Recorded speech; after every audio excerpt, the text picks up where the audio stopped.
महसूल बहुरंगी. भरत जाधव, सही रे सही या नाटकाने इतिहास घडवला. मराठी रंगभूमीवरचा तो एक मैलाचा दगड ठरला. माझी माहिती जर चुकत नसेल तर या सही रे सहीच्या थीमवरच काही दिवसांपूर्वी एक पैसाच पैसा नावाचं नाटक आलं होतं. त्याच्यामध्ये तुम्ही काम केलं होतं. त्या नाटकाने नाही, प्रश्न झाला नाही. त्या नाटकाला काही प्रेक्षकांनी तशी पसंती दिली नाही. आज जे सही रे सहीचं यश आहे, हे यश भरत जाधव यांचं, भरत जाधव यांच्या गलगलेचं, लताबाईंच्या पत्रिकेचं, की केदार शिंदे यांच्या ग्रहस्थितीचं. मुळात पहिला प्रश्न जो अर्ध्यावर आपण हे केला, पैसाच पैसा नाटक आलं, पण ती थीम आणि ही थीम काही सारखी अशी मला वाटत नाही.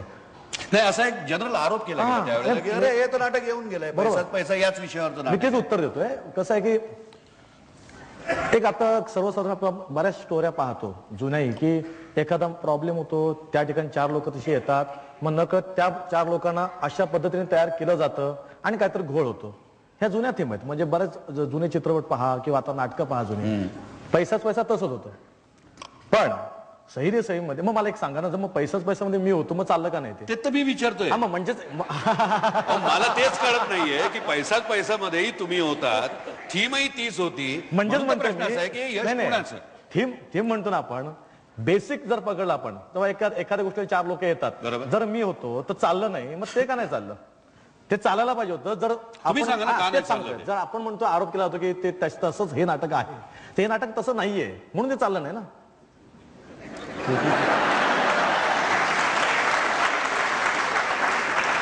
आपल्या कार्यक्रमाचं नाव गोलमाल नाही. मी गोलमाल करतच नाही. समोर बसलेली जी तमाम रसिक मंडळी आहे त्यांना खरी आणि चोख उत्तर पाहिजे. आहे, मी खरं आणि चोख उत्तर दिलेलं आहे. बरं, मला सांगा, त्या नाटकाचं लेखन हे त्याचं बलस्थान आहे का? त्या नाटकातल्या तुमच्या भूमिका हे बलस्थान आहे?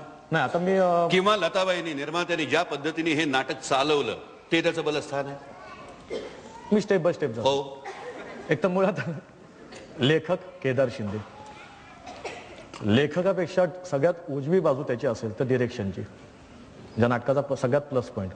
सेकंडरी म्हणतात की लताबाईने फक्त 2 का 3 पानच वाचली होती आणि केदारने डायरेक्ट कर, चालू कर, तालमीला लाग. म्हणजे त्यांचा कुठेतरी विश्वास होता केदारवर.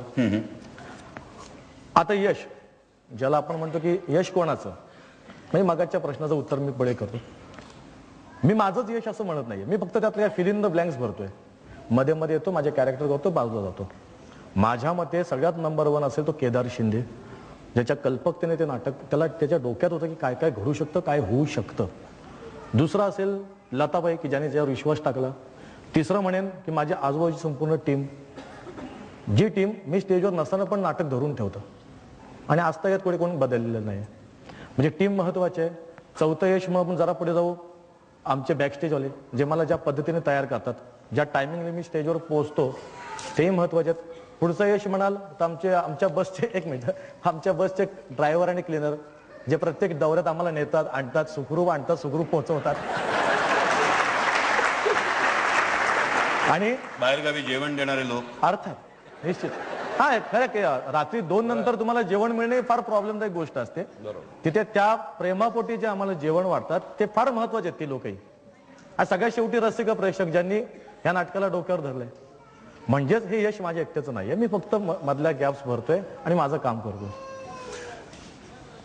सही रे सही आणि भरत जाधव यांचं एक अतूट नातं रसिकांच्या मनामध्ये आहे. पण तरी सुद्धा हे यश माझं स्वतःच नाही असं सांगणारे नट आजकाल पाहायला मिळत नाही. त्यामुळे तुमचं खास या यशामध्ये तुम्ही सगळ्यांना वाटे करून घेतल्याबद्दल तुमचं खास अभिनंदन. लोक, या 3 मंडळींमध्ये आणखीन एक माणूस खरं तर असायला हवा होता. कोण? खरे म्हणजे असणार होते ते दिलीप प्रभावळकर या कार्यक्रमामध्ये सहभागी होणार होते. तसं नक्कीही झालं होतं, परंतु अमेरिकेतल्या त्यांच्या नाट्यप्रयोगांचं वेळापत्रक थोडं पुढे मागे झालं आणि ते त्यामुळे इथे येऊ शकले नाही. पण इथे प्रत्यक्ष जरी ते नसले तरी सुद्धा त्यांची चित्रफीत आपल्याजवळ उपलब्ध आहे. या खास कार्यक्रमाच्या निमित्ताने ती केलेली आहे. आपण बघूया दिलीप प्रभावळकर. हसवा फसवी करून जातिवंत नट, प्रज्ञावंत नट, प्रतिभा संपन्न नट ही सारी शिखरं त्यांनी सार्थ केली आहेत. आपल्या सुलभ अभिनय क्षमतेला प्रज्ञेची जोड देणारा एक प्रज्ञावंत नट दिलीप प्रभावळकर. अभ्यासू जिज्ञासेतून त्यांची प्रज्ञा भूमिकेचा खोलवर शोध घेते आणि साहजिकच वेगळ्या मनाचा वेध घेते. सुधा करमरकरांच्या बालनाट्यातून त्यांनी अभिनयाला प्रारंभ केला आणि आज पावेतो मागं वळून पाहिलंच नाही. विविध वयाच्या, प्रकृतीच्या, भिन्न अभिनय शैलीच्या भूमिका प्रभावळकरांनी सारख्याच ताकदीनं साकारल्या. पुलन नंतर बटाट्याची चाळही त्यांनी दणाणून सोडली आणि खऱ्या अर्थानं रंगभूमी सशक्त केली. त्यांची झेप आकाशाला साथ घालणारी आहे. मग तो चिमणराव असो किंवा प्रिन्स असो, अष्टवक्री नाना असो वा मॉड बॉबी असो, वृद्ध संगीत नट कृष्णराव किंवा सौ दीप्ती प्रभावळकर पटेल लुमुंबांसारखी स्त्री भूमिका दिलीप प्रभावळकरांनी नाजूकतेतून लीलया साकारली. ही रिकामी खुर्ची प्रभावळकरांची आहे हे तुमच्या लक्षात आलं असेल.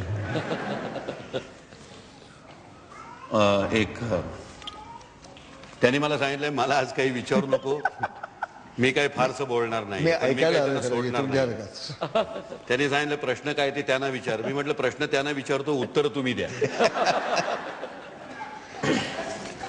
पण असं म्हटलं जातंय की माणूस किंवा रंगभूमीवरचा रंगकर्मी कलाकार जो आहे हा त्याच्या संपूर्ण करिअरमध्ये, सर लॉरेन्स ऑलिव्हिये असं म्हणतात, संपूर्ण करिअरमध्ये 3च भूमिका, ओरिजिनल भूमिका ज्याला आपण म्हणू तशा करतो आणि बाकीच्या ज्या भूमिका आहेत या 3 भूमिकांचं परम्युटेशन कॉम्बिनेशन असतं. म्हणजे 1 आणि 3 मिळून 4, 4 आणि 2 मिळून 5, 5 आणि 1 मिळून 6. तुमचं काय मत आहे? नाही मान्य फारसं. प्रत्येक भूमिका वेगळी असते. करणारा नट तो असल्या कारणानं त्याचं चालणं, बोलणं, हात वगैरे करणं तेच राहतं. भूमिका वेगळी असते. उदाहरणार्थ माझी थँक्यू मिस्टर ग्लाडमधली भूमिका, औरंगजेबाची भूमिका, अश्विन जाली फुलेमधला प्रिन्सिपॉल विद्यानंद, ह्या सगळ्या भूमिका एकापेक्षा एक वेगळ्या आहेत. प्रत्येकाचं कारण वेगळं आहे, कार्यकारण भाव वेगळा आहे, तो व्यक्त करण्याची पद्धत वेगळी आहे. करणारा नट तोच असल्या कारणानं तिथे पणशीकर तुम्हाला दिसतात. तुम्ही जे म्हणता एवढ्याकरता मला मान्य नाही की मी ह्या सगळ्या वेगवेगळ्या पद्धतीच्या भूमिका केल्या. कुठे मी धीरोदात्त नायक आहे, कुठे फसवाफसवी करणारा तोमेनेच मला लखवा लोखंड आहे, कुठे क्रूर महत्वाकांक्षी औरंगजेब आहे. ह्या सगळ्या भूमिका एकमेकांच्या वेगळ्या भूमिका आहेत आणि त्या सगळ्या भूमिका नंतर बेईमान नाटक आहे, थँक्यू मिस्टर ग्लाड आहे, ह्या सगळ्या भूमिका वेगवेगळ्या भूमिका. नाही, भूमिका वेगवेगळ्या आहेत हे मला मान्य आहे. काय होतं करणारा नट जो आहे तो नट एका मर्यादेच्या पलीकडे त्याच्यामध्ये फार व्हरायटी देऊ शकत नाही असं लोक म्हणतात. मी तेच म्हटलं ना की नानासाहेब फाटकांनी आयुष्यभर गद्य भूमिका केल्या. त्यांचं उभं राहण्याची पद्धत होती, बोलण्याची पद्धत होती, आवाज लावण्याची पद्धत होती. यात काय फरक होतो? ते कन्व्हिन्सिंगली करतात की नाही बुवा पणशीकर औरंगजेब दिसतात, हा पणशीकर प्रिन्सिपॉल कॉलेजच्या वाटतायत, हा एवढं कन्व्हिन्सिंगली तो जर प्रेक्षकांना पटवू शकला तर तेच आहे यश.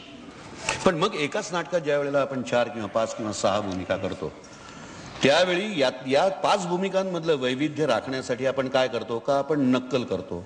नाही, कारण नटाला कधी नकलाकार असं म्हटलं की त्याला भयंकर राग येतो. नाही, नक्कल नसतेच ती. त्या वेळची ती भूमिका सुंदर भूमिकाच असते. उदाहरण तोमेनेच मला लखोबा लोखंडी घेतला, काय दिवाकर दातार घेतला, दाजी शास्त्री दातार घेतला, ह्या सगळ्या वेगवेगळ्या लहान मोठ्या कशा असतील पण भूमिकाच वेगळ्या आहेत. ही भूमिका नक्कल नाही करायची, मला म्हाताऱ्या प्रवचन काही नक्कल नाही करायची, मला प्रवचनकार उभा करायचा आहे. तर ह्या भावनेनं काम जर केलं तर एकमेकापासून वेगळ्या ठेवण्याचा जो प्रयत्न मी करू शकलो हे असं लोक म्हणतात, मला माहीत नाही. तर ही भूमिका तोमेने एकाच नाटकामध्ये 4 भूमिका 3.5-4 तास मी करतो. तोच पणशीकर अश्विन जाली प्रिन्सिपॉल विद्यानंद करतो. बरोबर आहे. कारण त्या अश्विनजी जाली फुलेमध्ये एकच विद्यानंद तू करत असतो. हो. आणि इथे तो ज्या वेळेला 5 भूमिका करतो त्यावेळेला माझा प्रश्न असा आहे, 5 भूमिकांमधलं जे एक ठराविक अंतर ठेवण्यासाठी खास प्रयत्न केला जातो हो, तो प्रयत्न यशस्वी होतो. जेव्हा त्या नाटकाचे 2800 प्रयोग होतात तेव्हा तो प्रयत्न यशस्वी होतो. मला असं म्हणायचं की तो प्रयत्न जो आहे तो प्रयत्न नेमका काय असतो ते मला तुमच्याकडनं पाहिजे.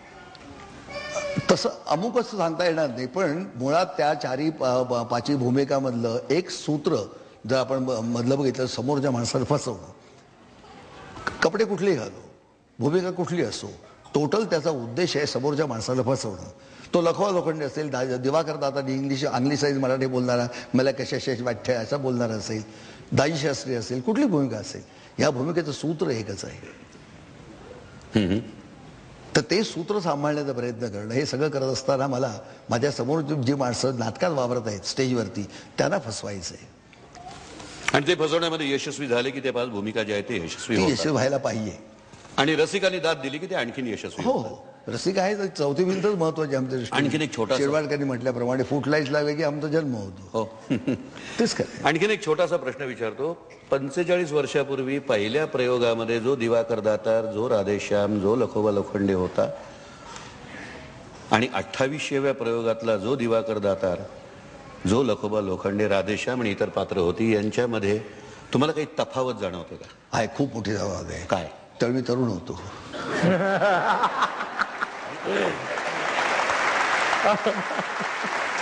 हो, त्यावेळी मुली सही मागायला यायच्या माझी.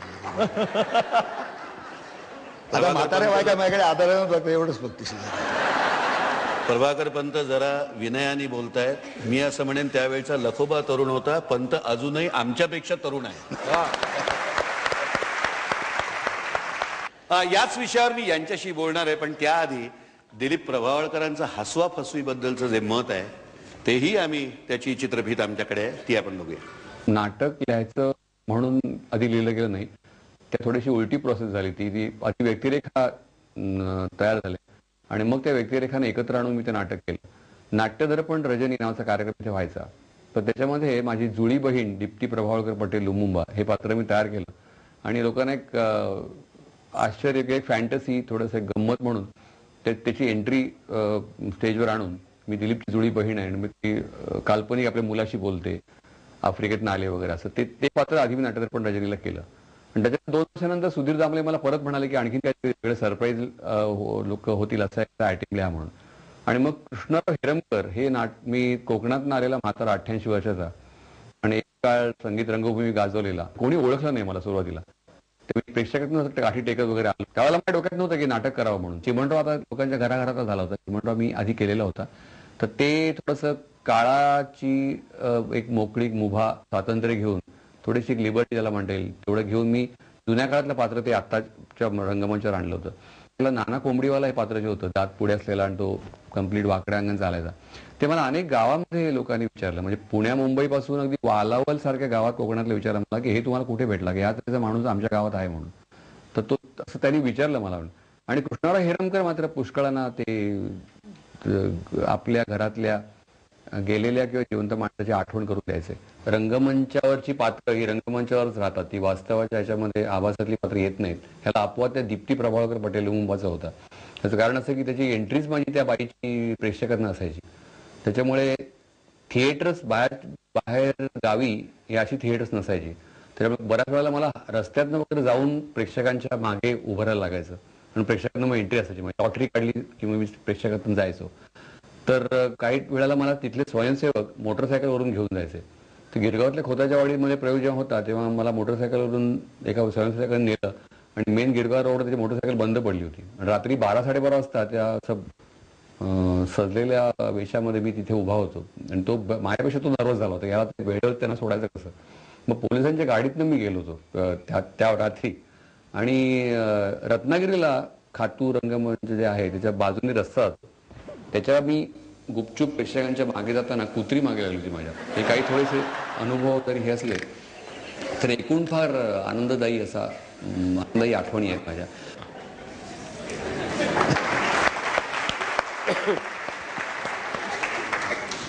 प्रभावळकरांच्या मध्ये भूमिका करताना जेवढा आनंद मिळतो तेवढा पडद्याच्या मागेही ते आनंद उपभोगतात. आपण मागच्या प्रश्नावर थोडंसं यांच्याकडे येऊया. तुम्हाला काय वाटतं, 12 भूमिका ज्या तुम्ही केल्या त्या सगळ्या भूमिका ओरिजिनल आहेत का परमिटेशन कॉम्बिनेशन्स आहेत? त्यातल्या 3 ते 4 व्यक्तिरेखा या पाहिलेल्या आहेत, अनुभवलेल्या आहेत आणि बाकीच्या कल्पनातून आलेल्या आहेत. मग त्यातला क्रियाकर्म करणारा भट शेवटचा, त्यातला पोपटवाला किरवंत जो आहे, किरवंत पोपटवाला आहे. त्यातला वृद्धाश्रमातला जो आहे मृत्युंजय आमरे, तो त्यातला खरा आहे. ह्या 3-4 आहेत. आणि दुसरी एक व्यक्तिरेखा त्याच्यातली आठवते की तो वृद्ध माणूस सगळी इस्टेट आपल्याला देऊन जातो, खूप असं तिरकस बोलणारा, सतत तुसडेपणाने वागणारा, पण आतमध्ये कुठेतरी छान चांगला माणूस कुठेतरी लपलेला. तर अशा पद्धतीची माणसं बघितलेली आहेत मी, तर त्यातल्या 3-4 आहेत खऱ्या. अरुण, एक थोडंसं मला स्पष्टपणे एक प्रश्न विचारतो, स्पष्टपणे उत्तर पाहिजे. गम्मत जम्मत या नाटकाची आता कॅसेट अवेलेबल आहे. ती कॅसेट फावल्या वेळामध्ये तू बघितली असण्याची शक्यता आहे, त्रयस्थ म्हणून. कॅसेट नाही, प्रश्न असा आहे की ते सगळे 12 रोल बघताना एक रंगकर्मी म्हणून, एक नट म्हणून त्यातल्या 12 भूमिकांचं मूल्यमापन तू स्वतः काय करतोस? मी स्वतः पाहिल्यानंतर मला असं त्याच्यामध्ये जाणवलं की काही ठिकाणी एक सुरीपणा येतोय आपल्या शरीर बोलीमध्ये किंवा आवाजाच्या याच्यामध्ये. थोडासा अजून आपल्याला थोडा अभ्यास करायला हवा असं वाटतं, पण कसं हे केल्याशिवाय आपल्याला कळत नाही. त्यामुळे आता प्रत्यक्ष मी केलेलं काम मला समोर जर बघायला मिळालं तर त्यातून आपण ते शोधायचा प्रयत्न करत असतो. की मला असं वाटतं की मी अजून सुद्धा पूर्णपणे न्याय दिलेला नाहीये त्या कामाला, की अजून त्याच्यामध्ये मला बरंच काही करता येऊ शकेल. थोडा वेळ घेऊन, थोडा अभ्यास करून, थोडं निरीक्षण आणखीन वाढवून, असं मला एक बघताना जाणवलं. याचं कारण असं आहे, म्हणजे हा प्रश्न मुद्दामून विचारण्याचं कारण असं आहे की देहबोली जी तुमची आहे याच्यामध्ये खूप फरक तुम्ही करू शकता. बरोबर. तुम्ही दाढी लावू शकता, तुम्ही दात खोटे पाडू शकता, खोटे दात लावू शकता, पोट लावू शकता, माणूस लांगडा होऊ शकतो, पण जे स्वरयंत्र आहे त्या स्वरयंत्राला नैसर्गिक मर्यादा आहे. बरोबर. आणि म्हणून या भूमिका करताना काही अडचण येते का, किंवा आवाजासाठी निराळा काही प्रयत्न करावा लागतो का? 1, 2, 3, 4 भूमिका आणि 12 भूमिका ह्याच्या संख्येमध्ये खूप तफावत आहे. आणि तसं जर असेल तर तो खास काही प्रयत्न केला होता का, आणि केला असेल तर तो काय प्रयत्न आहे? आवाज कसा, मला असं वाटतं की 4 ते 5 पद्धतीनं फार तो माणसाला वापरता येऊ शकतो, जो याच्यामध्ये वापरण्याचा एक प्रयत्न केला गेलेला आहे. की त्यासाठी काय वेगळा प्रयत्न केला गेला नाही, पण कसं आहे, आपण काम करताना ते काढून बघायचे आवाज, आणि साधारण त्या पद्धतीची व्यक्तिरेखा साधारण कुठल्या पद्धतीच्या आवाजात बोलू शकेल. म्हणजे एखादा चिडका माणूस असेल तर त्याचा एक तिरसटलेपणा किंवा एक विचित्र खर्ज असलेला आवाज, असा चिरका सारा सतत, हा एक आवाज आपण वापरू शकतो. किंवा पोपटवाला आता आपण इथे पाहिला असेल तर ते फार अशा पातळ आवाजात बोलतात. काळजी बिलकुल करू नको, चिंतामणी धरू नको, हा एक दुसरा झाला. तर तिसरा आता आपण हवालदार पाहिला, जर घाटावरचा आहे तर त्याच्या ह्याला एक काहीतरी विचित्र अशी खोली असते.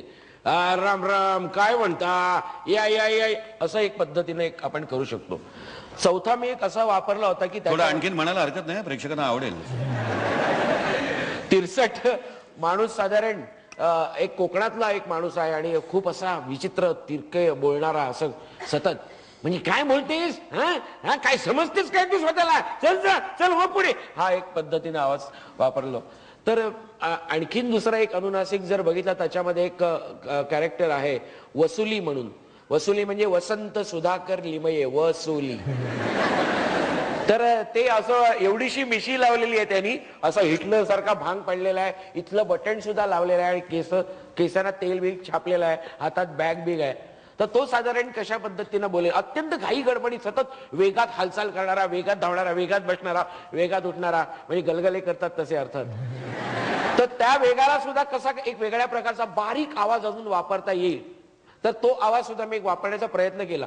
त्याच्या पुढे जाऊन आणखीन मला प्रयत्न करणं नाही जमलं, की इथे नाही, अजून मला नाही करता येत. एक 4 ठिकाणानंतर मी संपलो, 4 ते 5 ठिकाणानंतर. आणि एक दुसरा बेसचा आवाज असतो, आपटेंचा आहे तसा.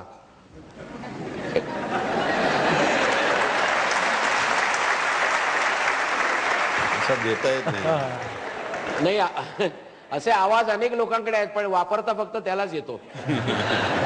तर तो बेस आवाज ऐकताना आपल्या कानाला खूप असं भारून टाकतो. एकंदर तो आवाज एक गंभीर आवाज, एक समज असलेला आवाज, एक काहीतरी मार्गदर्शन करणारा आवाज. तर त्या आवाजामध्ये एक वेगळी गंमत, तो सुद्धा काढायचा आपण प्रयत्न करतो, पण बेसचा आवाज काढणं फार कठीण आहे बुवा, ते मला काही जमलं नाही आयुष्यामध्ये. तरी तुमच्या 12 भूमिका यशस्वी आहेत, त्याला रसिकांची पोचपावती मिळालेली आहे. आणि जे काही प्रयत्न तुम्ही करतात, मुळात काय आहे, हा प्रश्न विचारण्याचं कारण असं होतं की रंगकर्मी हा सातत्याने स्टेजवर काही ना काही प्रयोग करत असतो, प्रयत्न करत असतो, स्वतःला समृद्ध करत असतो, आणि तो समृद्ध झाला की रसिक प्रेक्षकही आपोआप समृद्ध नाट्यानुभव त्यांच्यापर्यंत पोहोचतो. त्यामुळे याच्या मागची नटाची मेहनत जी आहे, ती मेहनत फक्त रसिकांसमोर मांडण्याचा हा बरोबर एक प्रयत्न होता. तुम्ही 4. त्यामुळे त्या 4 भूमिका निरनिराळ्या दिसाव्यात, निरनिराळ्या राहाव्यात, निरनिराळ्या वाटाव्यात, निरनिराळ्या लोकांनी ॲप्रिशिएट कराव्यात, याच्यासाठी तुमचं योगदान आणि तुमच्या दिग्दर्शकाचं योगदान. एकतर ह्यात मी गलगले जो करतो. पण मला एक आणखीन याच्यात एक प्रश्न आणखीन एक अंतर्भूत करतो. ज्या 4 भूमिका ह्याच्यामध्ये सैरे सईमध्ये ह्याच्यातलं पूर्वी काही केलेल्या होत्या का? तेच सांगतो मी. गलगले आहे म्हणून पहिला गलगले घेतला मी. गलगले असं आहे की मी ऑल द बेस्ट करत होतो तेव्हा पुण्यात पाहिला होता माणूस तो रस्त्यानं चालता पण चला गलगले डावीकडे पहा, शब्बास गलगले डावीकडे पाहिला, गाडी नाही चला गलगले गलगले चला चला चला चला फास्ट चला चला गलगले थांबा थांबा गाडी येईल गलगले थांबा, असा माणूस पाहिला होता. आणि मी आमच्या ग्रुपमध्ये तो गलगले टाइमपास म्हणून करायचो. म्हणजे अगदी केदार शिंदेला माहित होतं, महेश मांजरेकरचं पिक्चरचं शूटिंग होतं तर तो मधल्या अरे जर भरते ते गलगले कर, मीच सुटायचो गलगले करायला. पण तो गलगले इतका ह्या नाटकात फिट बसेल हे वाटलं नव्हतं. हे केदारचं श्रेय की त्यांनी करेक्ट या नाटकात करेक्ट फिट केलं की हा गलगले इथेच वापरूया की जो धमाल करेल नाटकात. आणि नाटकाच्या कळलं की 4 रोल करायचे तर गलगले फिक्स झाला. तर मग दुसरा कुठला तर तो अण्णा जेवायला हा जो हे कसं कॅरेक्टर आहे ते मी बोरिवलीत आमचा एक मित्र आहे गुरु ठाकूर ज्याने नाटकाचे काही संवाद लिहिलेत त्याला मी भेटायला जायचो. आणि त्या बोरिवली ईस्टमध्ये जे देऊळ आहे त्यात एक छोटासा मुलगा बोलत नव्हता पण नुसतं असं काय ते करायचा, परत वेळा काय ते करायचं, परत असं काय ते करायचं. मग आम्ही फक्त ते असं करण्यात अण्णा जेवायला भरलं मी. आणि हे तुझ्या बापाचं खातो काय आणि ते जे आहे हे माझ्या डोक्यात प्रचंड होतं. एकतर इथे मारलं कुठे मारे तिथे वेगळी वाक्य. इथे तर लगेच तो गायत्री मंत्र वगैरे म्हणणार इतकं चिकार असतं. केदार म्हणलं की एवढं काही नको, आपण 2च ठेवूया, लोकांचा गोंधळ होईल. मग ते फक्त 2च ठेवलं आणि अण्णा जेवायला असं एक ते कॅरेक्टर आम्ही हरीचं उभं केलं. जो रंग आहे जो कुरिअरवाला नाही हा म्हणजे जो ट्रक ड्रायव्हर आहे तो नेहमी प्रश्नच विचारणार आपल्याला कोण काय. जसं हे म्हणाले की आवाज आपण कसा वापरू शकतो, लिमिटेशन्स आहेत, जास्त आपण व्हरायटी देऊ शकत नाही. ह्याला कारणं पण अशी आहेत की एक तर आपण ज्या पद्धतीने शो करतो, दौरे करतो, रात्री अपरात्री 10, 10:30, 11ला शो चालू होतो, मग रात्री 2-3ला जेवतो, परत सकाळी कुठे 11ला शो असतो. ह्या सगळ्या गोष्टी लक्षात घेऊन तुम्ही तुमचा आवाज जपणं फार महत्वाचं असते. पण मी मानतो लोकांना का रसिकांना की तो तेवढ्याच ताकदीने आपल्याला रिस्पॉन्स देतो, रिस्पॉन्स मिळतो म्हणून आपण नकळत फ्रेश होतो आणि तो शो रंगतो. पण शो रंगणं, रिस्पॉन्स मिळणं आणि शेवटी आवाजावर प्रॉब्लेम्स होणं, मग 4 रोल आपण 4 रोल व्यतिरिक्त पुढचा आवाज शोधावा लागतो. आता काय करावं, कोणाला शोधावं. माणसं दिसतात जसं तुमचं नसेल तुम्ही दिसताय पण ते स्वतःला जमत नसतं. म्हणजे असा प्रॉब्लेम होऊ शकतो आवाजावरनं वगैरे. थोडा विषय डायव्हर्ट केला मी. तो रंग जो आहे तो मी तसा घेतला की कोण काय कधी, तो वरच्या टिपेचा अगदी काय संबंध नसलेला तो टोन ठेवला होता. आणि चौथा जो मदन सुखात्मे आहे तो फार मॅच्युअर्ड आहे, त्याची चालण्याची ढब वेगळी आहे, पोट आहे, दात लावून मी जवळजवळ महिनाभर तालमी केल्या त्याच्या की निदान शब्द क्लिअर लोकांसमोर जाऊ देतात. कारण दात लावल्यानंतर तुमचे फ मिळत नाहीत, प फ जॉईन होत नाही, शब्द मिळत नाही. तो पण त्याची तालीम केली मी. आणि तो बरं तर मला इंग्लिश बोलता येत नाही माझा इंग्लिशचा मोठा प्रॉब्लेम आहे. मग त्यात जी इंग्लिश वाक्य होती ती मी तोंडपाठ केली आणि बोलतो हॅलो एव्हरीबॉडी. त्यामुळे तो एक वेगळ्या खर्जातला, ज्याला माझा तेवढा आवाज नाही खर्जातला, पण मी तो ट्राय करतो. मी मदन सुखात हॅलो येऊ सोनियाचा दिन अजय अमृते पाहिला, तो ढब आणला. असे 4 वेगवेगळे कॅरेक्टर करायला मिळाले. त्यामुळे प्रश्न होता काय ते रमले सैरे सई तालमीत रमले राहतात. प्रश्न असा होता की या 4 भूमिका निरनिराळ्या लोकांपुढे सादर व्हाव्यात याच्यासाठी काय प्रयत्न केले. हे प्रयत्न अशा पद्धतीने आले नाटकात. ते प्रयत्न यशस्वी झालेले आहेत. झालेले आहेत का नाही? हो अर्थात. ज्या अर्थी नाही मी कलाकार म्हणून विचारतोय, जे करायचं होतं अर्थात जे म्हणालो तुम्ही की जे कसं आहे प्रेक्षकांची पसंती हा एक निराळा भाग आहे. बरोबर. एक नट म्हणून स्वतःला समाधान असतं की मी जे रंगभूमीवर करतोय त्याचं एक मला समाधान आहे. निश्चित आहे. ते समाधान या 4 भूमिकांमधून तुला मिळालंय का? निश्चित आहे. मला 4ही रोल आजही करायला आवडतात. मदन सुखात मी करायला एकही विनोद करत नाही त्यात मी, पण तो तेवढा सिरियस ठेवून काम करण्याचा प्रयत्न मी करत असतो. म्हणजे त्याचंही समाधान मिळते. काही पंच लेवलची वाक्य जसं अण्णा जेवायला वगैरे त्याचाही रिस्पॉन्स मिळतो. म्हणजे कॉमेडी आणि सरळ जाणारा माणूस ह्याचे रिस्पॉन्स पाहता असं वाटतं की जर आपण जे करतो ते निदान लोकांना पटतंय. जेवढा आनंद तुला मिळतो त्याच्या 1000 पटीने तू लोकांना देतोस. त्यामुळे लोकांचे दुवे तुझ्या पाठीशी आहेत. याही पुढे अशाच अनेक भूमिका तुझ्या हातून घडतील याचा मला विश्वास आहे. आपल्या पोतडीमध्ये काय आहे, किती आहे हे आपल्याला माहित असतं. बरोबर. 10 रोल आहेत, 15 आहेत, 20 आहेत. तुझे 12 संपले, त्यातले तुझे 4 संपले. एक दुर्दैवाची गोष्ट अशी असते की एखादी गोष्ट रसिकमान्य झाली म्हणजे लोक वारंवार तेच करायला लावतात. बरोबर की नाही? आम्हाला ते गलगलेसारखं काहीतरी कर. उद्या मराठी सिनेमा तू करायला लागलास तरी प्रोड्युसर येऊन तुला सांगणार नाही गलगलेसारखं काहीतरी कर, याच्यासारखं काहीतरी कर. हे सगळे जे पुढचे धोके आहेत, या पुढच्या धोक्यांचा काही विचार केलाय का? निश्चित आहे. जसं तुम्ही म्हणाल चित्रपट, माझ्यासमोर 2-3 चित्रपट असे आले होते. त्यामुळे तसं गलगले पाहिजे, कसं करायचं रन तू बघ वगैरे. म्हणजे मुळात मी करायचंच नाही. कसं आपल्यावर आहे, आपण मिळतं म्हणून करत जाणं हे चुकीचं आहे. वेळ गेला प्रत्येकाला. आज मी कुठलं नवीन नाटकही घेत नाही. याला कारण तेच आहे की लोकांच्या डोक्यात नुसतं गलगले बसला असणार किंवा तो अण्णा जेवायला जर काही बसला असणार तर बसू दे ना. अजून जरा लोकांना कंटाळा आला ना की मग जे नवीन करेन त्याला लोक रिस्पॉन्स देतील. म्हणजे मधल्या काळात मी कुठलं नाटकही घेतले नाही. आपल्यावर आहे. जर मला एखादी गोष्ट पटतच नसेल तर मी करणं चुकीचं आहे.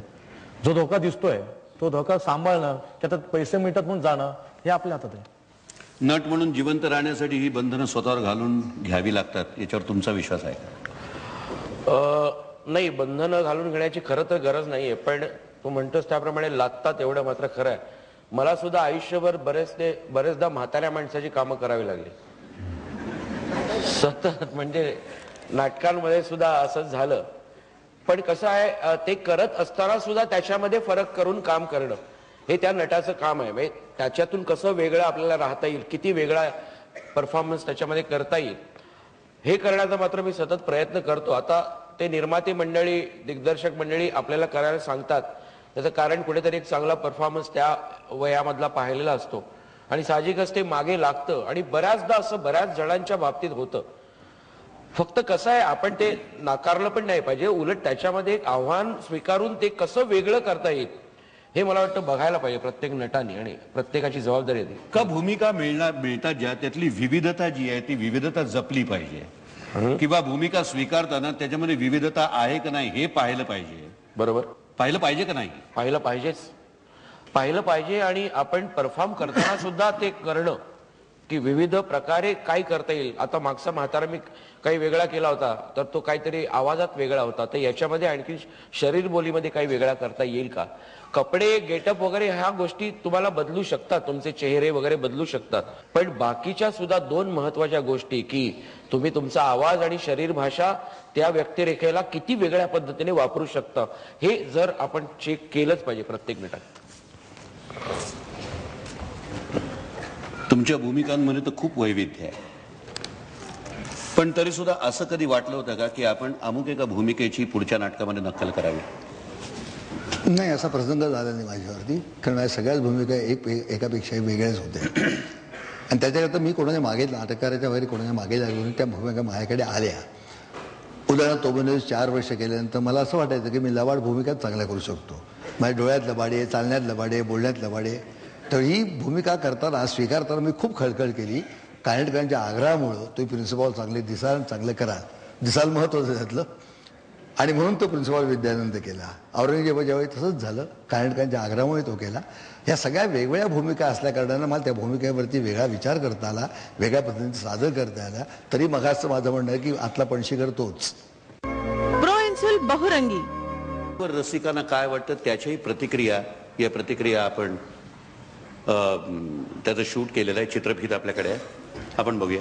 तो मी नव्हेच हे आचार्य यात्रेंचं नाटक हा मराठी रंगभूमीवर एक चमत्कार आहे. प्रभाकर पणशीकर मध्ये स्नेही आहेत आणि नट म्हणून हा माणूस अगदी मराठी रंगभूमीवरचा कोहिनूर हिरा आहे असं आपण म्हणू शकतो. ते विविध स्वरूपाच्या भूमिका इतक्या लिलया पेलतात की त्यांचं कौतुक करावं तेवढं थोडं. आणि इतकी वर्ष जवळपास 4000 प्रयोग त्या नाटकाचे झाले आणि त्या 4000 प्रयोगात प्रभाकर पणशीकरांनी ती भूमिका केली. आणि नुसती एक भूमिका नाही, त्या नाटकात एक भूमिका करताना ते अनेक भूमिका जगतात आणि त्या सगळ्या भूमिका त्याच ताकदीने, त्याच सामर्थ्याने, त्याच कौशल्याने ते रंगवतात. आणि म्हणून हे नाटक हे मराठी साहित्यसृष्टीला, रंगभूमीला एक क्रांतीपर्व घडवणारं नाटक आहे असं आपण म्हणू शकतो. दिलीप प्रभावळकर हे अतिशय गुणी असे अभिनेते आहेत. त्यांच्यापाशी साहित्याची जाण आहे. ते अतिशय छान रीतीने सगळ्याच भूमिका करतात. विशेषतः ती आफ्रिकन लुमुंबा बाई बनून ते जेव्हा येतात त्याची नुसती आठवण झाली तरी मनाला प्रसन्न वाटतं, हसू येतं, आनंद वाटतो. त्या ह्या हसवाफसवीमध्ये त्यांनी अनेक छटा दाखवलेल्या आहेत आपल्या अभिनयाच्या आणि मानवी जीवनाच्या, मानवी स्वभावाच्या सुद्धा अनेक छटा दाखवलेल्या आहेत. त्यातला जो कोंबडीवाला नाना आहे तो अगदी इरसाल माणूस कसा असू शकतो त्याचा नमुना आहे. साध्या माणसापासून इरसाल माणसापर्यंत सर्व तऱ्हेचे रंग आणि रूप प्रभावळकरांनी अतिशय प्रभावीपणाने ह्या आपल्या भूमिकेतून जिवंत केलेली आहेत, साकार केलेली आहेत. जुने जे नट होते ते एकच भूमिका जीव ओतून करायचे, इतकी जीव ओतून करायचे की संशय कल्लोळ म्हटल्यानंतर फाल्गुनराव कोण तर गणपतराव बोडस अशा ज्या भूमिकांचे ठसे उमटलेले होते. आता नवीन नट जे येतात त्यांना आपल्या अभिनयाचा कस दाखवण्यासाठी, आपल्या अभिनयात विविधता किती आहे ते लोकांना कळावं ह्यासाठी वेगवेगळ्या भूमिका ते एकाच भूमिकेत रंगून करतात. आणि मला वाटतं हे कालानुरूपच घडतं आणि ह्या नटांच्या कौशल्याला प्रेक्षक अगदी मुक्त कंठाने, मुक्त हस्ताने दाद देत असतात. तुम्ही नव्हेच प्रभाकर पणशीकर म्हटलं तर एक तसं गाजलेलं नाटक. पणशीकर दिसायला पण इतके सुंदर देखणे होते, त्यामुळे ते कॅप्टनचा रोल, बुवाचा रोल, त्या प्रत्येक रोलमध्ये इतकी व्हरायटी होती. दिलीप प्रभावळकर म्हटलं की हसवा बसवी, की दिलीपनी 5-6 रोल त्याचे एवढे गाजले. अरुण नलावडे हा खूप व्हरायटी करणारा ऍक्टर आहे. गंमत जम्मत मध्ये खूप वेगळं काम केलं आणि तो करू शकतो. अरुण नलावडे हा ह्यांच्या ताकदीचा नट आहे. पणशीकर किंवा दिलीप प्रभावळकर ह्या ताकदीचा नट आहे. पण त्यांनी गंमत जम्मत मध्ये वेगवेगळ्या शेड्स केल्या इतकं नाही की त्यातले बारकावे त्याच्यात. कारण अरुणचं स्पीच ते सगळ्यात महत्वाचं आहे. म्हणजे मराठी रंगभूमीवर जे 2-3 जणांची स्पीच इम्पॉर्टंट आहे त्यातला अरुण नलावडे. त्यांनी गंमत जम्मत मध्ये सगळ्या वेगवेगळ्या शेड्स केल्या. पण आता रंगभूमीवर तसं भरतनी केलंय की भरतनी सैरी सईमध्ये वेगवेगळ्या केल्यात. पण एक गोष्ट अशी आहे की भरतनी ह्या ज्या शेड्स केल्या आहेत त्या परत त्यांनी पुढल्या नाटकात होता कामा नये ह्याची काळजी घ्यायला पाहिजे. भरतनी सैरी सईमध्ये अप्रतिम काम केलं, वेगळ्या शेड्स केल्या.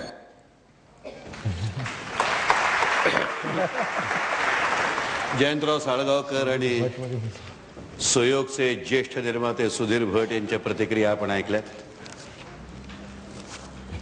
तुला त्यांनी काही तो नोंदवून ठेवायला पाहिजे. आवाजाच्या बाबतीतल्या आणि या सगळ्या गोष्टी मी आधी विचारल्या कारण प्रतिक्रिया काय होती ही मला माहित होती. 2 ज्येष्ठांच्या श्रेष्ठांच्या प्रतिक्रिया आता आपण ऐकल्या. पण जो रंगभूमीवर उपस्थित ज्येष्ठ आहे त्यांच्याकडनं आम्हाला यांच्याबद्दलच्या प्रतिक्रिया ऐकायच्या. नाही, गेल्या 40 वर्षामध्ये रंगभूमीवरती अनेक गुन्हेगार निर्माण झाले, पण आपल्या अभिनय कर्तृत्वाचा ठसा उमटवणारे हे दोघे जण आहेत.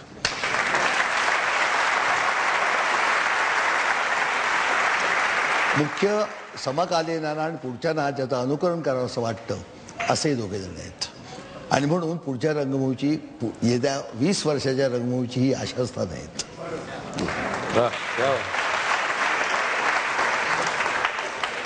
संगीत रंगभूमीवर जरी अनावस्था असली तरी हे गद्य रंगभूमी ही उज्ज्वल कालाकडे नेतील असं तुम्हाला विश्वास वाटतो? निश्चित माझा उद्यावर विश्वास आहे, आजच्या ह्या तरुण मुलावरती विश्वास आहे आणि प्रेक्षकावर विश्वास आहे. आपण मान्यवरांच्या आणखीन काही प्रतिक्रिया आपण पाहूया. आचार्यासारखे नाटककार, त्यामुळे ते इंटरेस्टिंग, लिखाणातच इंटरेस्टिंग झालंय. आणि मला वाटतं पणशीकरांचं आयुष्यातलं पहिलं महत्वाचं नाटक, त्यामुळे ते त्याने जीव ओतून केलं. नाविन्य होतं वेगवेगळ्या भूमिकेचं. एक व्यक्ती एक नट तऱ्हेतऱ्हेच्या भूमिका एका नाटकातनं करतो हे नाविन्य होतं. दुसरं त्यांनी ते रिव्हॉल्विंग स्टेजची जी कल्पना काढली म्हणजे ते नाविन्य होतं. आणि आचार्यत्रेपासून सगळी नाववाली मंडळी त्याच्यात होती आणि विषयाचं नाविन्य ह्या सगळ्या गोष्टीमुळे ते नाटक चांगलं चालतं. असं नशीब फार क्वचित नाटकांचं असतं. दिलीप प्रभावळकरचीच कल्पना, त्यालाच ते सुचलं सगळं आणि त्याला ते शोभलं. कुठल्याही माणसाने नटाने जर बाईचा रोल केला असता तर त्याला शोभेलच असं नाही. त्याला ते सगळे रोल शोभले. त्यांनी अत्यंत इंटरेस्ट घेऊन ते सगळे केले, मनापासून केले आणि ते नाविन्य होतं. परत एका माणसाने, एका व्यक्तीने, एका कलाकाराने ते सगळं करायचं. टोमिनर्समध्ये काय एक ग्रुप आहे काम सगळं करणारा. इथे एका व्यक्तीचं सगळं म्हणजे प्रयत्न आहे ते एका व्यक्तीचे आहेत सगळं. त्यामुळे दोन वेगळ्या गोष्टी आहेत ह्या आणि दोन्ही माणसं काम करणारी तगडी आहेत.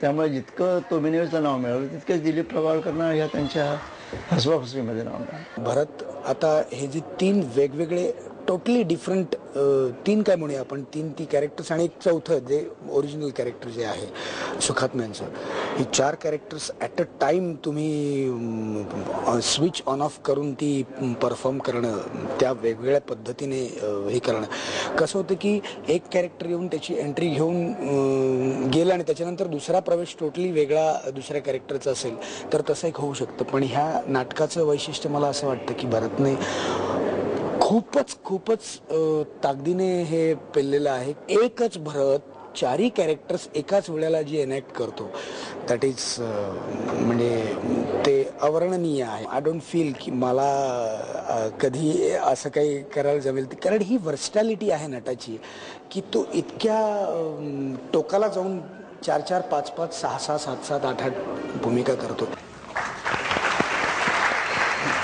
नटानी नटाला दाद देणं हेही फार दुरापास्त असतं. अविनाश नारकरांसारखा एक स्वतंत्र प्रतिभा असलेला, रंगभूमीवर काही स्वतःचं स्थान असलेला असा कलाकार ज्या वेळेला भरतचं तोंड भरून कौतुक करतो त्यावेळेला अविनाश नारकर आणि भरत जाधव दोघंही त्या अभिनंदनाला पात्र आहेत. जसजसे नाटकाचे प्रयोग होत जातात तसतसा नट हा समृद्ध होत जातो असं म्हणतात. बरोबर आहे ना? बरोबर. तसंच पडद्या आड जे घडतं, ज्याला आपण किस्से असं म्हणतो, नाटकाच्या आधी काही घडतं, नाटकाच्या मध्ये काही घडतं, नाटकाच्या नंतर काही घडतं, की ज्याच्यामुळेही नट समृद्ध होत असतो, नाटक समृद्ध होत असतं. असा तुमच्या सई रे सईच्या 1000 प्रयोगांच्या प्रवासातला एखादा किस्सा सांगता येईल का? सई रे सई ज्या वेळेस आलं त्या सगळे विंगीत असे वाट बघायचे, आता हा येणार, ह्याला द्यायचं, ही वस्तू द्यायची, ते करायचं. आणि त्या पद्धतीने काळोखात फक्त बॅटरीच दिसते आणि एक माणूस माझ्या मागे धावणार दिसतो. केदार शिंदे असा आहे की तो पहिले 4-5 शो पाहतच नाही समोर, विंगेत उभा असतो, काय होते, कसं होते, लोक हसतात का, काय होते. एका एंट्रीला म्हणजे एक्झिट घेतल्याने दुसऱ्या एंट्रीला मी पळत होतो, मध्ये तोच आला, मला दिसला नाही, त्याला शिवी दिली मी, तो मला म्हणतो सॉरी यार माझ्या लेन्सला. मग एक डिरेक्टर सॉरी म्हणणं त्याच्या पहिल्या शोला, दुसऱ्या शोला, हा एक किस्सा असू शकतो की अरे. आणि नंतर मला कळलं केदारच होता, पण ते माझ्या लक्षात नाही कोण होता काय. जो सापडला त्याला बडबडलो, बाहेर गेलो, माझी एंट्री घेतली. कित्येक लोक असे मला भेटतात की समजा तुमचा गोंधळ झाला, गलगल्याऐवजी दुसरा कोणतरी हरी आला किंवा सुखात्मे झाला, एकच ड्रेस आहे ना, तर काय होईल. तर मी त्यांना विनंती करतो असं होणार नाहीच, कारण या नाटकाच्या तालमी मी प्रचंड मेहनतीने केलेल्या आहेत. असं होणार नाही आणि असं होऊ नये यासाठी देवाजवळ प्रार्थना करा असं मी त्यांना सांगतो. उलट कसं असते, जर चुकलं तर सगळीच गणितच पुढची चुकतात. एक तर मग कर्टन टाकावं लागेल काहीतर, कारण त्यापुढे काय घडूच शकत नाही. म्हणजे आपण म्हणतो समृद्ध ही गोष्ट मान्य केली तरी माझ्या नाटकात असा गोळ आहे की समजा मी आलो आणि दुसरंच का ते करायला लागलो तर ऑलरेडी लोकांना कळलं की अरे हा आता हरीचाच आहे, आता पटकन कसं चेंज करतोय, स्वतःला सांभाळतोय असं, तर सांभाळणं होऊ शकत नाही माझ्या ह्या नाटकाला. त्यामुळे मी नेहमी फार शार्प, म्हणजे सगळेच आर्टिस्ट असतात असे की शार्प असतात, तयारीत असतो मी की आता हा रोल समजा आता मला ह्या रोलला जायचा आहे. त्यामुळे मी विंगेत माझी जेव्हा एक्झिट होते मी कोणाशी बोलत नाही, काही नाही, फक्त पाणी पित असतो आणि माझं कॉन्सन्ट्रेशन त्या पुढच्या इंटरव्ह्यूवर असतं. रसिकांच्या प्रेमाचा कधी त्रास होतो का? अमरावतीला मी शो केला होता, बरेच लोक आले होते भेटायला आणि एक जोडपाला छोट्या मुलाला घेऊन आणि मला याच्या डोक्यावर हात ठेवा. मी पहिला घाबरलो, हात काय ठेवा म्हणलं. म्हटलं एवढा मोठा मी नाहीये म्हणलं, असं काही नाहीये. तर ते म्हणाले की नाही नाही, आज आम्ही पहिल्यांदा मुलाला बाहेर काढलंय आणि त्यांनी शांतपणे नाटक आम्हाला पाहू दिलंय.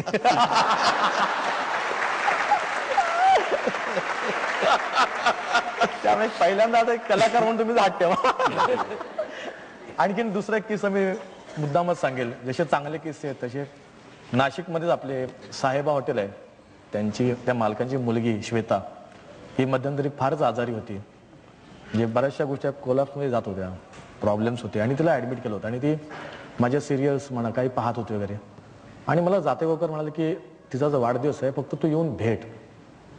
म्हणजे मला काय त्यातलं एवढं बनवायला येत. मग ठीक आहे, मी गेलो वाढदिवसाला वगैरे. तिला प्रचंड आनंद झाला वगैरे. आणि ती ज्या पद्धतीने माझ्याशी बोलली वगैरे, त्याच्यानंतर ती मग हळूहळू माझ्या शोला आली किंवा काय. आणि ती माझ्यामुळे म्हणत नाही मी, पण एक तिची डेव्हलपमेंट दिसायला आली. आज ती मुलगी माझ्यामध्ये ते आलेली आहे, श्वेता.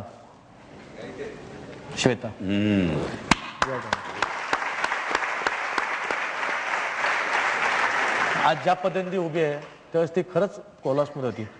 मग कलाकाराला आतून बरं वाटतं की असाही प्रसंग आपल्या बाबतीत घडावा, हे फार भाग्यवान समजतो मी स्वतःला. आणि तिसरा म्हणजे नाटक सही आल्यामुळे आज मी इथे बसू शकलो, आज एवढ्या दिग्गजांच्या समोर बसू शकलो, लोकांसमोर येऊ शकलो, त्याबद्दल मी स्वतःला भाग्यवान समजतो. एक छोटासा प्रश्न विचारतो, थोडक्यात उत्तर दे. नाही तो चांगलं बोलतो, मला काही कंटाळा आला. कसं आहे, तुझी ही सैरे सई मधल्या 4 भूमिका बघून अख्ख्या महाराष्ट्राने तुला डोक्यावर घेतला. पण या सगळ्याच्या बरोबर गंभीर भूमिकाही तू फार उत्तम करतोस हे मला माहिती आहे. तुझं नाटक मी पाहिलेलं आहे. मला एक सांग, आपण ज्या वेळेला आता या भूमिका झाल्या, जसा मागाचा प्रश्न होता की याच्या पुढे काय, याच्या पुढे याच पद्धतीने तुझ्याकडे भूमिका येत राहतील आणि मग नट म्हणून तुला एक काहीतरी लाईन ऑफ डिमार्केशन द्यायला लागेल. आता मी तुला असं विचारतो की एका सिरियस नाटकामध्ये 4 भूमिका आहेत, एका विनोदी नाटकामध्येही 4 भूमिका आहेत. सुदैवाने दोन्ही नाटकांचा निर्माता तुला तेवढंच मानधन देतो आहे. अच्छा, मानधनासाठी करायचं म्हणजे त्याच्यामुळे फरक पडू शकतो कदाचित. तर या दोन्ही नाटकापैकी कुठलं नाटक तू स्वीकारशील? तुझा मूळ पिंड काय? जर कॉमेडी माझं आलं तर लगेच मी पहिलं सिरियस स्वीकारेन. आणि ज्यात मला कळतं की या 4 रोलमध्ये शेड्स वेगवेगळे आहेत जे मी करू शकतो. कारण मी याच्या आधी बऱ्याचशा एकांकिका केल्यात, त्या सिरियसही केलेल्या आहेत. त्याचा फायदा मला झाला. जसं तुम्ही म्हणाल अधांतर नाटक तुम्ही माझं पाहिलं होतं, त्यात मला काही कामच नव्हतं. म्हणजे मी अगदी आता जरा लांब होतं थोडंसं. त्या नाटकात जेव्हा मला घेतलं गेलं तेव्हा मी ऑल द बेस्ट बरेच शो केले होते. आणि मला की हे नाटक जेव्हा वाचलं मी, फक्त एकदाच ते 4 का 5 वेळचा डायलॉग, अदरवाईज वाक्यच नाहीयेत, फक्त रेडिओ ऐकत बसलेला. येस. मग त्या नाटकात जर माझा फायदा होऊ शकला, जसं मला, मी डिरेक्टरचा आर्टिस्ट आहे, जर डिरेक्टर माझ्यानं जेवढं काढून घेऊ शकतो तर मला फार आवडेल. आणि जसं तुम्ही म्हणालात की मी पहिला प्रिफरन्स सिरियसला देईन, की शेवटी कसं आहे, मी कॉमेडी करतोच आहे की एका साईडला, सिरियस पण करून पाहावं की जेणेकरून मला त्यात जशी कॉमेडीच्या मी बारकाई शोधतोय, इथे कुठे विनोद होईल किंवा काय होईल, व्हरायटी होईल, तिथे मी सिरियस मध्ये व्हरायटी शोधण्याचा प्रयत्न करेन. जसं माझ्या स्वरांवर खेळलो तर सिरियस मध्ये स्वरांवर खेळू शकेन. हे जे तुझं उत्तर आहे, या उत्तरामध्येच नट म्हणून तू पुढची अनेक वर्ष रंगभूमीवर जिवंत राहणार आहेस याची आम्हाला खात्री पडलेली आहे. आगे बढो. प्रो इन्सुल बहुरंगी. तुमच्याकडे तर महाराष्ट्रातले किस्से असतात. कसले कशाबद्दल? नाही, एक सांगतो, मग एक किस्सा सांगितला म्हणून सांगतो. कोल्हापूरला माझा प्रयोग होता आणि तिथले एक लेखक, दुपारी प्रयोग होता रविवारी, सकाळी आल्यावर दुपारी प्रयोग आहे, 7:30ला प्रयोग संपेल, मी गाडी घेऊन येतो, माझ्या घरी यायचं नाही म्हणायचं नाही म्हणायचं, तेच बोलले म्हणून जावं लागलं. कशाला बोलत होतं? लग्न होऊन 14 वर्ष झाली तरी मला मूल नव्हतं, मूल झाले तुमच्या पायावर घालायचे. मला स्वतःलाच कळेना, म्हणजे आपण रसिकांच्या मनामध्ये आपण काय स्थान निर्माण करतो. आता भेटायला सगळी जे माझ्या नाटक संपले येतात, हा माझा मुलगा 12वी बसलाय, मुलं लग्न आले, नमस्कार करा, आशीर्वाद घ्या, फक्त बाबा म्हणतोय मला दुःख आहे फक्त.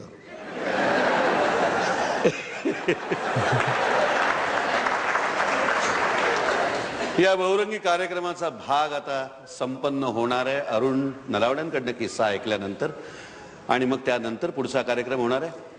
नलावडे, मी केवळ गंमत जम्मतचा विचारत नाही. आजपर्यंत तुमची जी रंगभूमीवरची कारकीर्द आहे, जे काही हजारांनी तुम्ही प्रयोग केलेले आहेत, त्या प्रयोगातला एक किस्सा असा सांगा की ज्याच्यामुळे रसिकांचं आणि तुमचं नातं हे नक्की काय आहे याची तुम्हाला जाणीव झाली?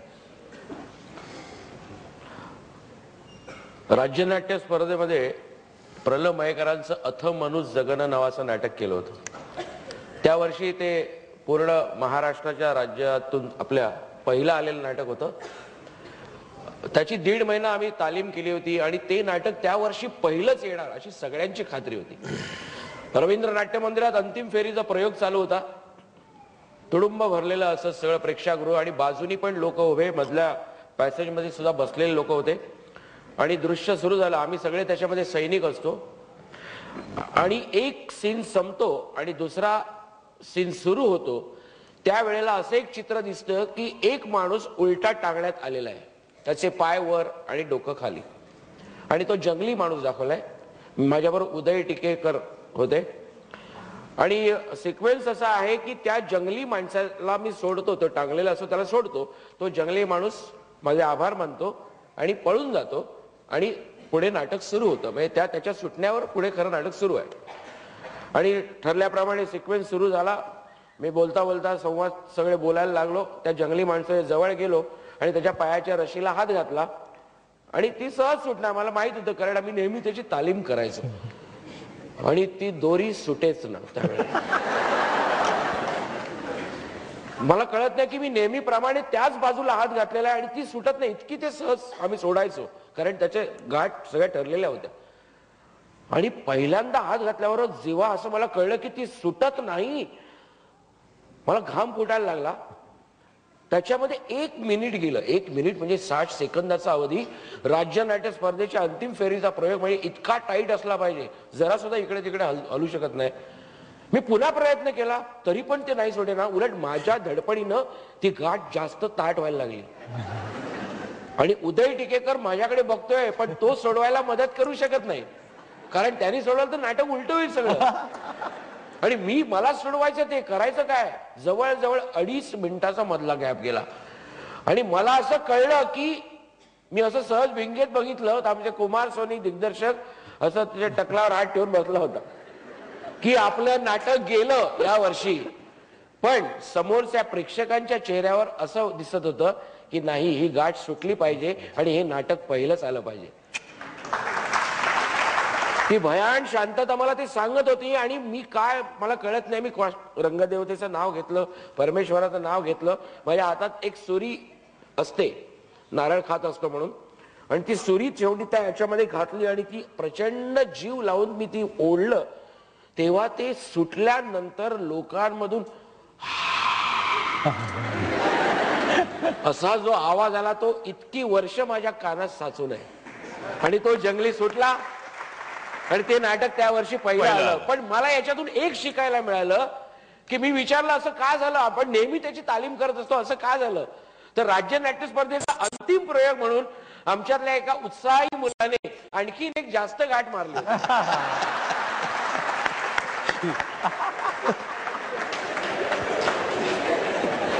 याच संबंधातलं एक छोटस स्टेटमेंट दिलीप प्रभावळकरांचंही आपण रेकॉर्ड केलंय, ते पाहूया आणि कार्यक्रमाचा हा भाग संपन्न करूया. एक अभिमान वाटावा मला स्वतःचा की स्वतःच्या कला गुणांचा, अशा तऱ्हेच्या काही अशा प्रतिक्रिया दिग्गजांनी दिलेल्या होत्या. पु ल देशपांडे, निळू फुले, सत्यदेव दुबे, डॉक्टर श्रीराम लागूंनी 2दा बघितले नाटक आणि ते इतके भारावून गेले होते की डॉक्टर लागूंचे जनरली एक त्याचं टेम्परामेंट किंवा व्यक्तिमत्व बघता खूप भारावून जाण्याचं त्यांचं ऐसे नाही आहे की, पण ते खूपच त्यांनी मला अलेक गिनेसची कॅसेट दिली की तू कॅसेट बघ म्हणून. आणि नंतर परत मी बंद करताना जेव्हा ते परत दुसऱ्यांदा आले होते बालगंधर्व रंगमंदिरला, त्यांनी मला मिठी मारली, खूप त्यांना आनंद झाला आणि त्यांनी मला पॉल म्युनीचं एक चरित्र बक्षीस दिलं. त्याच्यात त्यांनी लिहिलेलं आहे की हास्यपस्वीला नम्र सलाम श्रीराम लागू म्हणून. तर ते माझ्याकडे ते माझं सगळ्यात मोठं अवॉर्ड असं मला वाटतं. अवॉर्ड मला खूप मिळाली. अमेरिकेत सुद्धा मी याचे प्रयोग केले होते, 18 प्रयोग अमेरिकेत केले होते. मला स्पष्ट आठवतं की लोक खूप म्हणजे सद्गतीत व्हायचे, घाईवरून जायचे, ते बघताना रडायचे, अक्षरशः रडायचे. म्हणजे मी पाहिलेलं आहे. तर मलाही ते खूप संकोचून जायचं मी त्यावेळेला. की एका प्रयोगाला मला आठवतंय की सियाटलच्या एका प्रयोगाला मॅमच्या खूपच सिनियर असलेल्या माणसाने की जे 40 वर्ष अमेरिकेमध्ये होते, ते भारवलेल्या वातावरणामध्ये त्या ग्रस्तांनी माझे येऊन पाय धरले तर मला अतिशय अनपेक्षित होतं आणि मी त्यांना सांगितलं की तुम्ही नका पाय धरू, फक्त आवडलं म्हणून सांगा. तर त्या जे म्हणाले ते फार मला काय सांगू, म्हणजे मी त्या ह्यांनी जरा भारावून गेलो. ते मला म्हणाले की मी आता वाकून नमस्कार केला तर तुम्हाला केला नाही, कोकणातल्या आमच्या वडिलांना केला म्हणून.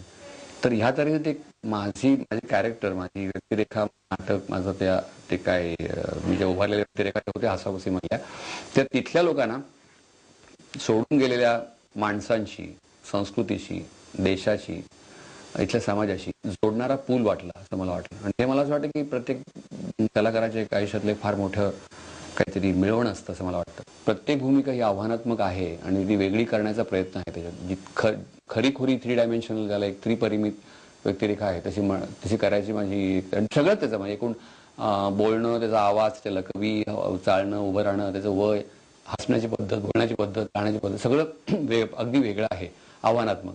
आणि वेगवेगळ्या कारणासाठी मला त्या वेगवेगळ्या व्यक्तिरेखा आवडतात, आव्हानात्मक वाटतात. पण तरी सुद्धा माझ्या खास आवडीची असून त्याला रिस्पॉन्स खूप मिळाला असून आणि ती कठीण असून सुद्धा मला आवडणारी व्यक्तिरेखा म्हणजे शेवटची कृष्णराव हिरमकरांची.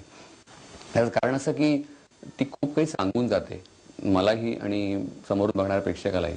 करता करता मलाही बऱ्याच गोष्टी गवसतात. तुमचं इंटेलिजन्स, तुमचं एकूण एफर्ट्स, तुमचे सगळं काम हे त्यातनं तुम्ही ती व्यक्तिरेखा बनवता आणि त्या व्यक्तिरेखेच तुमच्यावर परत ठसा एक उमटतो. तुम्ही केलेल्या व्यक्तिरेखा तुमच्या ठसा उमटतो. तर मला असं वाटतं की ही जी आहे आपल्या गतवैभवाच्या आठवणीमुळे व्याकुळ होणारे कृष्णराव, ते आता त्यांचं नाही उरलेलं. ते ही जी एक युनिव्हर्सल ट्रूथ आहे त्याच्यामध्ये, एक विश्वात्मकता त्याच्यामध्ये आहे की असं की एकेकाळी शिखरावर असणाऱ्या वैभव उपभोगणाऱ्या माणसाचे एकूण जेव्हा सूर्य अस्ताला जातो तर त्याच्यामध्ये ते एकूण त्याची जी एक ओढाताण होते शरीराची, मनाची, त्याचं चित्रण त्याच्यामध्ये आहे एक. आणि दुसरं म्हणजे ते जेव्हा तो शेवटी जे एक वृद्ध माणसांच्या व्यथा सांगतो, वृद्ध माणसांकडे कुटुंबातल्या लोकांनी कसं लक्ष दिलं पाहिजे, कसं त्यांना सांभाळून घेतलं पाहिजे हे सांगतात. तर ते मला असं वाटतं की कुठेतरी तुमच्या वैयक्तिक अनुभवांशी सुद्धा सांगड घालू शकतं असं मला वाटतं. अनेक लोकांनी मला विचारलं की तुमचे सगळे फटाके फोडून संपले का त्या 6 व्यक्तिरेखांमध्ये, किंवा तुमची ती काही शोकेस होती का, किंवा आता हे सगळं झालं, आता हे तू स्वतःला प्रूव्ह केलं, पुढे काय. तर मला असं वाटतं की त्याच्यानंतर मी जवळजवळ त्याच्या दुप्पट व्यक्तिरेखा त्याच्या कुठल्याही व्यक्तिरेखेशी संबंध नसलेल्या अशा केल्या.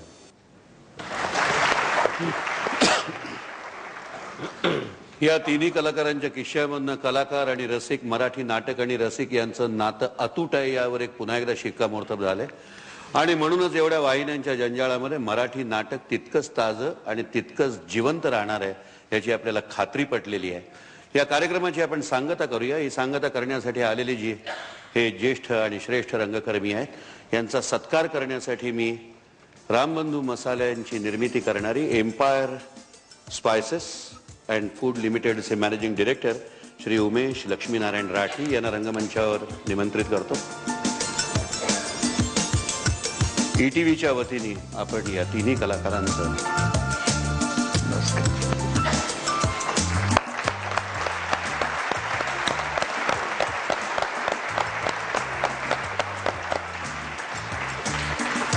अरुण नलावडे,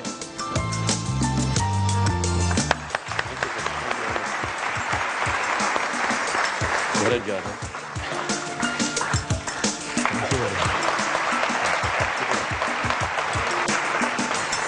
रसिको या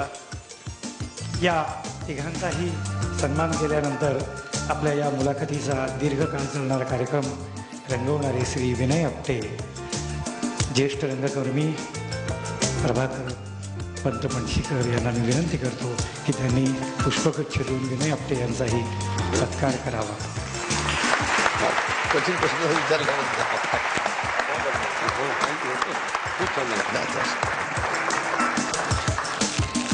बहुरंगी हा कार्यक्रम इथे संपन्न होतोय. आपण एवढ्या संख्येने इथे उपस्थित राहिला त्याबद्दल ETV तर्फे आपलेही आभार. धन्यवाद.